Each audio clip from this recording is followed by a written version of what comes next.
Olá pessoal, estamos começando mais uma aula de Direito Civil, aqui pela LAC Concursos. Eu sou o professor Stanley Costa, seu professor de Direito Civil e Processo Civil.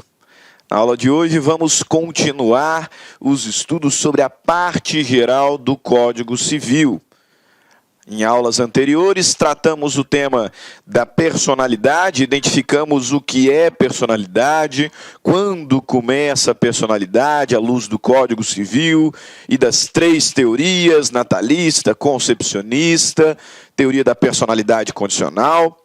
Falamos também sobre capacidade, identificando a diferença entre capacidade e direito, que toda pessoa tem, artigo 1º do Código Civil, toda pessoa é capaz, e a capacidade de fato, que nem toda pessoa tem, pois está relacionada ao exercício dos seus próprios direitos de forma autônoma, o exercício independente de atos jurídicos. E nesse contexto da capacidade de fato, é que nós estudamos a chamada teoria da incapacidade. Teoria da incapacidade. Identificamos com fundamento no artigo 3º e no artigo 4º quem são os incapazes, os absolutamente incapazes e os relativamente incapazes. De acordo com o artigo 3º, são absolutamente incapazes os menores de 16 anos. E ponto final, não existe outro critério definidor da incapacidade absoluta. E com base no artigo 4º, nós vimos que são relativamente incapazes os menores de 18, maiores de 16, são relativamente incapazes os ébrios habituais e os viciados em tóxicos, aqueles que por causa permanente ou transitória não podem manifestar a vontade, e os pródigos. Artigo 4º do Código Civil, tudo de acordo com o Estatuto da Pessoa com Deficiência, que mudou significativamente essa tal teoria da incapacidade. Identificamos também que o absolutamente incapaz, ele pode celebrar negócios jurídicos. Entretanto, a incapacidade deve ser suprida, e isso é feito através da representação. Da mesma forma, o relativamente incapaz também pode celebrar negócios jurídicos, mas a incapacidade deve ser suprida. E, neste caso, o suprimento é a assistência. Se o absolutamente incapaz celebra negócios jurídicos sem representação, esses negócios serão considerados nulos. Artigo 166, melhor dizendo, do Código Civil. Se o relativamente incapaz celebrar negócio jurídico sem assistência, este negócio será anulável, artigo 171, também do Código Civil. Agora nós caminhamos, ainda falando sobre a capacidade de fato, sobre a capacidade de exercício. Mas o ponto principal do nosso encontro, desta aula, é o estudo da cessação. Cessação da incapacidade. Vimos quem são os absolutamente incapazes. Vimos quem são os relativamente incapazes. E no que toca aos relativamente incapazes, que dois são os critérios. Critério objetivo, que é o critério etário, menor de 18, maior de 16, relativamente incapaz. E os critérios subjetivos. Ébrio habitual, viciado em tóxico, aquele que por causa permanente ou transitória não pode manifestar vontade, e o pródigo. Pois bem, em que momento cessa essa tal incapacidade? É o objeto da nossa aula de hoje, e nós vamos tratar disso à luz do artigo 5º do Código Civil.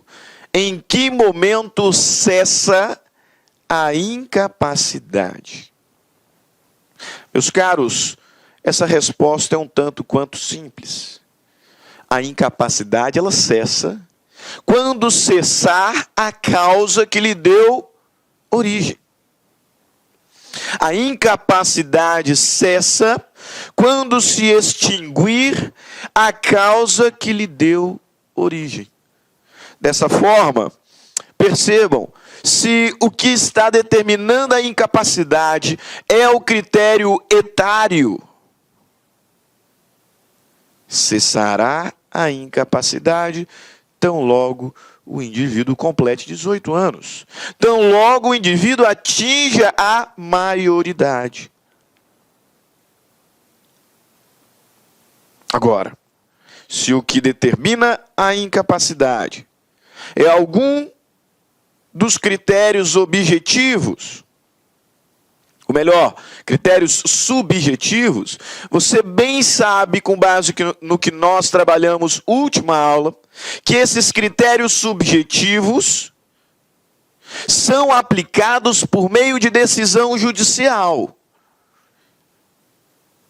É necessária uma decisão judicial para que o indivíduo seja considerado relativamente incapaz com base em algum desses critérios subjetivos. Pois bem, se o que deu causa a essa incapacidade, se o que determinou essa incapacidade foi uma decisão judicial, então ela cessará quando outra decisão judicial for proferida, levantando a curatela. Percebam? A incapacidade ela será extinta. A incapacidade cessará quando cessar a causa que lhe deu origem. Se a questão é a idade, cessa a incapacidade quando atingida a maioridade. Se a questão é algum dos critérios subjetivos, cessará a incapacidade quando outra decisão judicial for proferida que levante aquela curatela. Ok? Perfeito? Agora, você bem sabe, notadamente no que diz respeito à incapacidade em razão da idade, que muito embora cesse quando atingida a maioridade, é possível que o menor de 18 anos se torne plenamente capaz para os atos da vida civil através de um outro instituto chamado emancipação. É certo dizer que a incapacidade etária cessa quando o indivíduo completa 18 anos, quando ele atinge, pois, a maioridade. Mas é possível que o indivíduo menor de idade adquira plena capacidade para os atos da vida civil através de um instituto chamado emancipação. Isso você sabe, até por experiência social. Porque com certeza você já ouviu falar sobre emancipação, talvez conheça alguém que foi emancipado, talvez tenha sido emancipado. Portanto, tal instituto não é novidade para você. O que talvez seja novidade, só talvez, é o fato de que existem 3 espécies de emancipação. É isso mesmo. A emancipação faz cessar a incapacidade do menor de 18 anos. Existem 3 espécies de emancipação. Você sabe quais são? 3 espécies de emancipação. Emancipação voluntária, emancipação judicial e emancipação legal. 3 espécies de emancipação: emancipação voluntária, emancipação judicial e emancipação legal. Qual a diferença entre elas, professor? É isso que nós vamos anotar a partir de agora, começando pela emancipação voluntária. Portanto, vamos para a lei. Artigo 5º do Código Civil nos traz a seguinte redação: a menoridade cessa aos 18 anos. A menoridade cessa aos 18 anos completos, quando a pessoa fica habilitada à prática de todos os atos da vida civil. Portanto, quando essa pessoa torna-se plenamente capaz. Plenamente capaz. Perfeito? Essa é a regra. Mas o parágrafo único nos diz, tipificando o instituto da emancipação, que cessará para os menores a incapacidade quando, pela concessão dos pais, ou de um deles, na falta do outro, mediante instrumento público,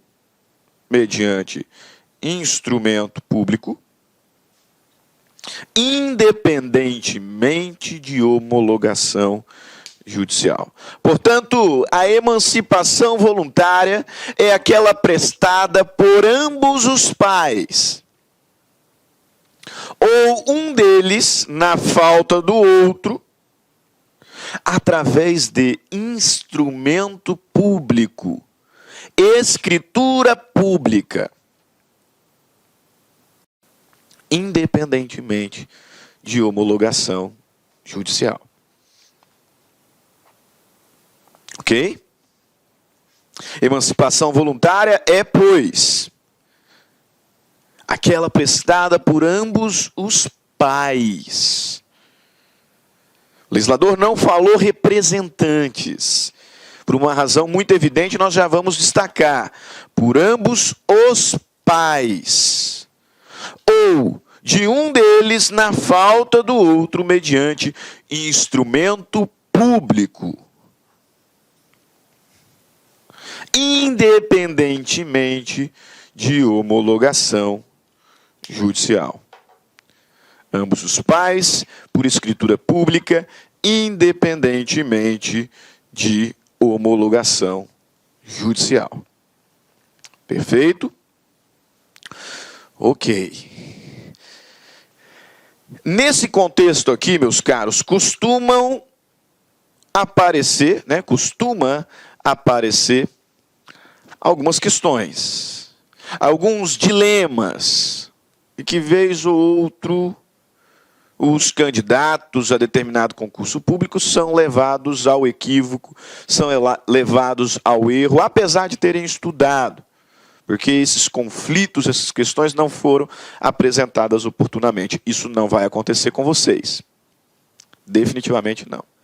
E a primeira questão interessantíssima acerca da emancipação voluntária é a seguinte: imagine aquele casal que se divorciou, casal que teve um casamento muito bonito, uma união estável muito bonita, mas divorciaram, dissolveram a união estável, se for o caso, e o juiz determinou que a guarda ficaria com a mãe. Então, apenas um dos ex-cônjuges teria a guarda do menor. E aí questiona-se: a vontade do único cônjuge que detém, ou melhor, do único genitor que detém a guarda do menor, é suficiente para emancipá-lo? Notem que apenas um dos pais tem a guarda. E por isso questionamos: se apenas a mãe tem a guarda da criança, ou melhor, do adolescente, tem a guarda do menor, será que a vontade só dela é suficiente para emancipá-lo? Sim ou não? A resposta é negativa. A resposta é não. Se os pais forem divorciados, aquele que detiver a guarda exclusiva poderá conceder a emancipação sozinho? Não, não poderá.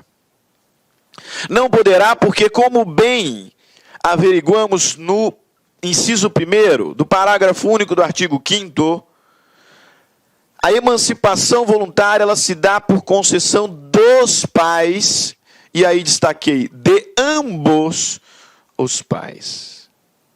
Ah, professor, então o que significa a expressão que o legislador usa quando diz que concessão dos pais ou de um deles na falta do outro? O que significa essa falta do outro? Falta física. O pai morreu. Então, por evidente, a vontade da mãe só é suficiente para emancipar a criança, pois. Para emancipar, o adolescente, o menor. Se o pai morreu, se o pai é ausente, mas ausente aqui no contexto técnico, tá? Pessoa que está em local incerto e não sabido. Nós vamos falar já já sobre a ausência quando tratarmos o fim da vida, quando tratarmos sobre a morte. O legislador me diz que a emancipação voluntária é aquela concedida pelos pais ou um deles quando da falta do outro. Ou seja, se o outro tiver morrido, se o outro estiver ausente, em local incerto e não sabido, ou se o outro tiver perdido o poder familiar. Entendam. O fato de não deter a guarda, por si só, não retira o poder familiar. O fato de a guarda do menor ter sido deferida apenas à mãe, não retira por si só o poder familiar do pai. E é exatamente por essa razão que afirmamos, ainda que estejam divorciados, e ainda que a guarda tenha sido deferida a apenas um dos pais, será indispensável a vontade de ambos. A vontade de um só deles será suficiente quando da falta do outro. E por falta do outro, entenda, morte, ausência ou perda do poder familiar. Ok? Beleza. Mas eu disse que existem 3 espécies. Falamos da emancipação voluntária. Perfeito? E as outras 2 espécies? A segunda espécie de emancipação é a emancipação judicial. Emancipação judicial, que se dará quando o menor estiver sob tutela. Por isso eu destaquei com os senhores a primeira parte do inciso 1º do parágrafo único do artigo 5º. Diz que o menor poderá ser emancipado por vontade de ambos os pais,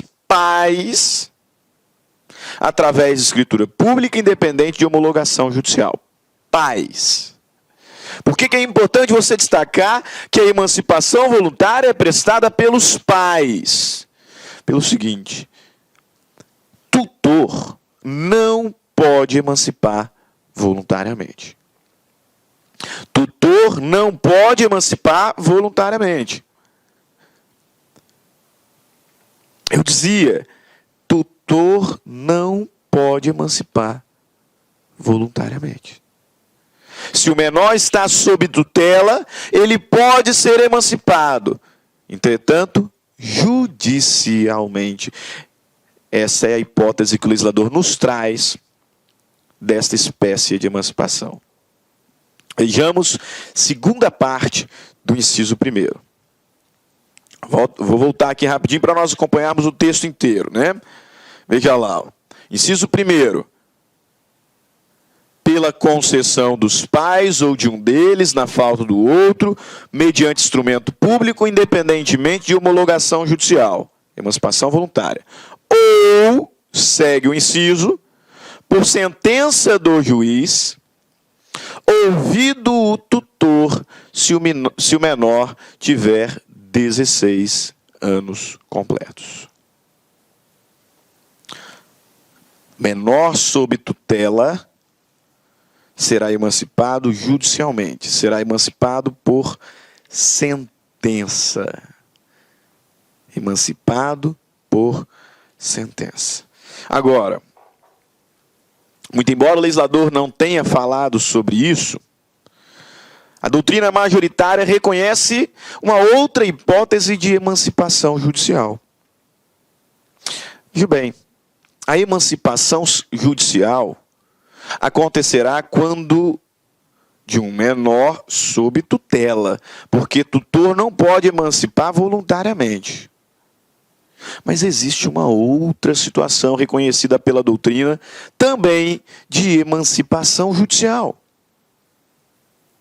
que acontece quando houver conflito de interesse entre os pais. Como a vontade de apenas um dos pais não é suficiente para emancipar o menor, é necessário a manifestação de vontade de ambos os pais, salvo se um deles estiver em falta, morto, ausente, que tenha perdido o poder familiar. Olá, meus amigos, minhas amigas, eu sou o professor Lac.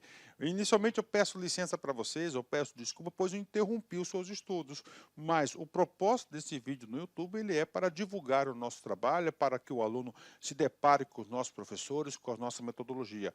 Papo sério, esse curso nosso aqui é super atualizado, ele é ponto a ponto do edital. Esse curso aqui você pode ter absoluta certeza que aqui você vai conseguir adquirir todo o conhecimento necessário suficiente para aprovação. Essa aula representa apenas 30% da aula. 30% da aula. Se você quiser assistir os 70% restantes, quer ter o PDF dessa videoaula, se você deseja ainda, tá? Deseja ainda estudar pelo nosso Personal Coach, que é a nossa metodologia, investimento, olha só, super promoção, não tem desculpa, apenas uma parcela de R$ 159,90. Vai ser o seu melhor investimento, vai ser um excelente custo-benefício, a aprendizagem que você vai ter. E como disse, aqui tem um conteúdo necessário para que você seja aprovado no concurso do Tribunal de Justiça do Estado de São Paulo para o cargo de oficial de justiça. Então eu espero vocês aqui na LAC. Valeu, tchau, tchau.